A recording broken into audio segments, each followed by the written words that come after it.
Welcome back to our YouTube channel, ladies and gentlemen. As always, I want to say thank you very much for your continued support to this channel. And if you are watching for the first time, allow me to request you to hit that subscribe button, click the notification bell, and also like this particular video and share videos if that is possible with you.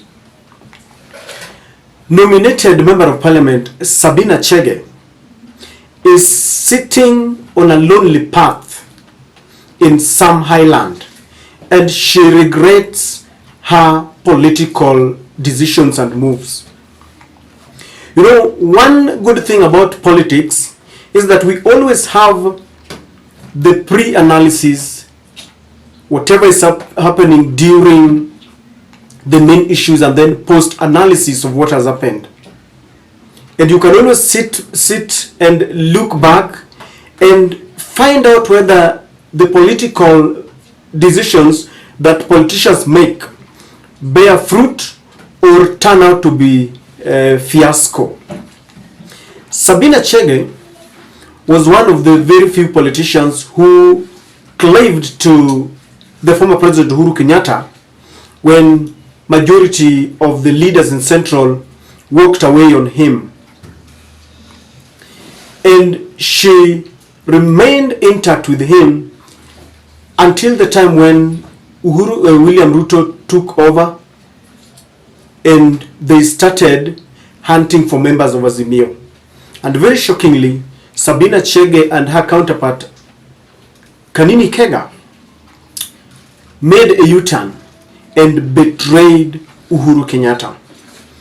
And by now it is in the public domain that there are only two constants in politics: interest and betrayal. Politicians will only go where their interests are taken care of, and when doing that, they will not stop at anything, even if it includes betraying their immediate friends.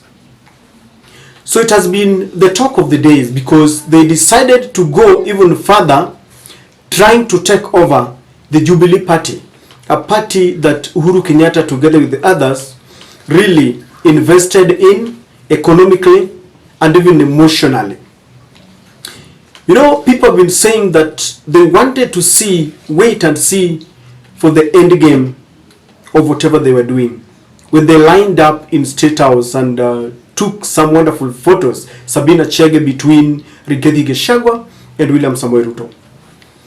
But it seems Sabina Chege regrets those moves because amid the ongoing talks between Raila and William Samoei Ruto, Sabina realizes that they are being abandoned, and she weighed in what is going to take place in a way that is only meant to make sure that she remains relevant and that they consider her in what is going on.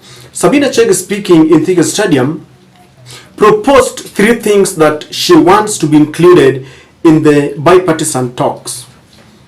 Number one, she is proposing that in the bipartisan talks, they should include penalties to those who organize for demonstrations, so that if the people who demonstrate, cause mayhem, then they will be responsible. She's not speaking anything new. These are sentiments that we have heard before.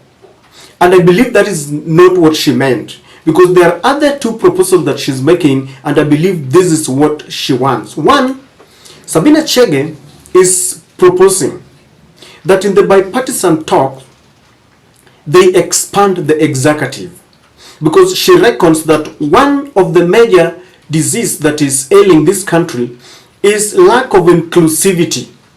And she says that we are suffering from this menace of a winner takes it all.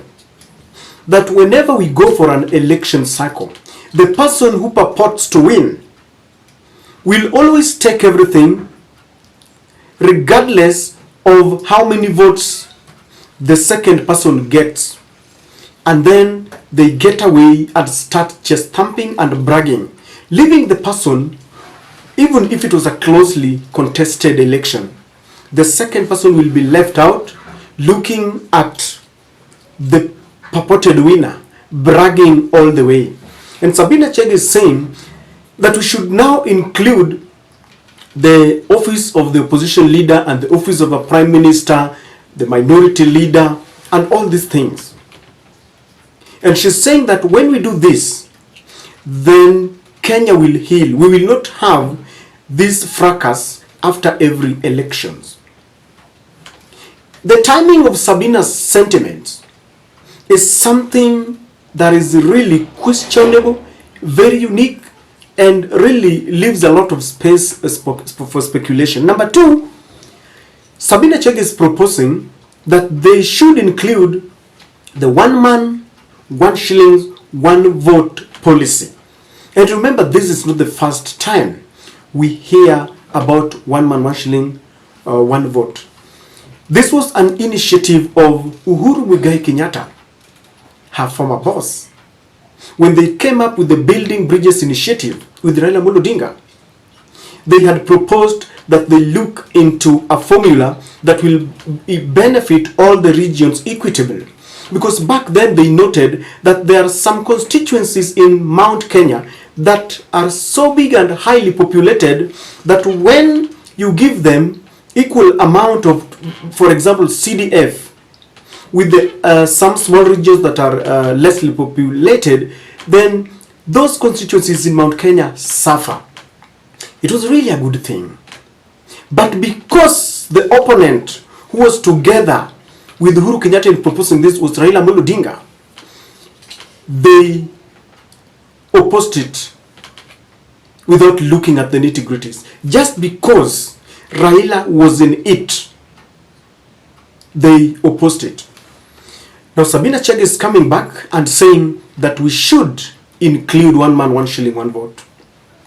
And I'll tell you this for free, that Sabina Chege is like a prodigal son, has been left by William Samoei Ruto, and she's now coming back regretting, and she's telling Uhuru, take me as one of your servants and not as your daughter, just like the biblical prodigal son. You know, when Uhuru went to Mount Kenya, he had some good news for them. And Uhuru really wanted to leave a legacy and something that will benefit Mount Kenya.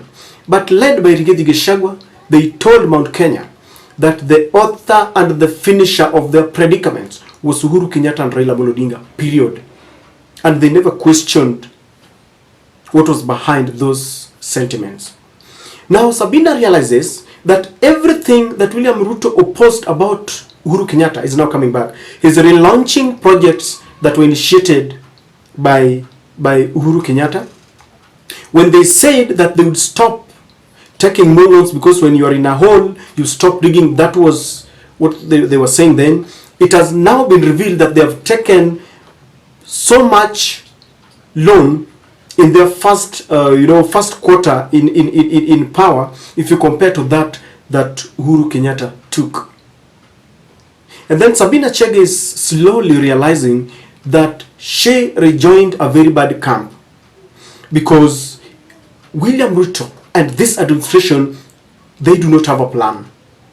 In fact, William Ruto is walking on the footsteps of Uhuru Kenyatta. They were together, and everything that they did is now become a copycat. And Sabina Chege realizes that this man is only copying what Uhuru did, and therefore she's now coming back. It has dawned on her that Uhuru was just being targeted for nothing. Sometimes they were on Uhuru's Mama Ngina. And now that Uhuru Kenyatta is gone, she has flown to the UK. These people don't have any other enemy. They fought the Jubilee Party, and it is like Uhuru wanted to abandon that party for them, because Uhuru, through proxies, it is like he has acquired the PNU. He wants to revive the PNU, so that if you wanted that party, take it. And they are now left at a loose, and they don't know what to do. Because if this is the man that you wanted to fight, he is gone. If you wanted the party has been given. And on that, the people who are being used have been abandoned, used and dumped. That was the policy of the late President Daniel Toroitich arap Moi. And Ruto being a very good student, he has used and abandoned Sabina Chege.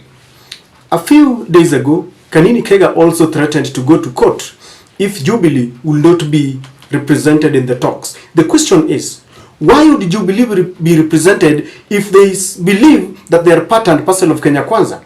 I think they went there as an affiliate party, and therefore they should be satisfied with the representation of Kimani Ichung'wah. Why do they want to go there as Jubilee? It means they have been abandoned, and Sabina Chege regrets because now there is nothing they are getting from William Ruto. William Ruto has got nothing to do with them now that Uhuru is no longer there, because they were used to fight Uhuru Kenyatta.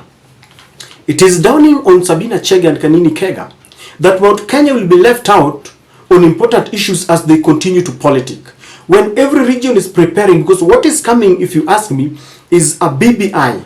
In that negotiations, in the bipartisan talks, each region is going to bring what they feel is beneficial to them, while Mount Kenya will be busy waiting for another rice and meat that they were given during the 5-day Mount Kenya tour by William Samoei Ruto.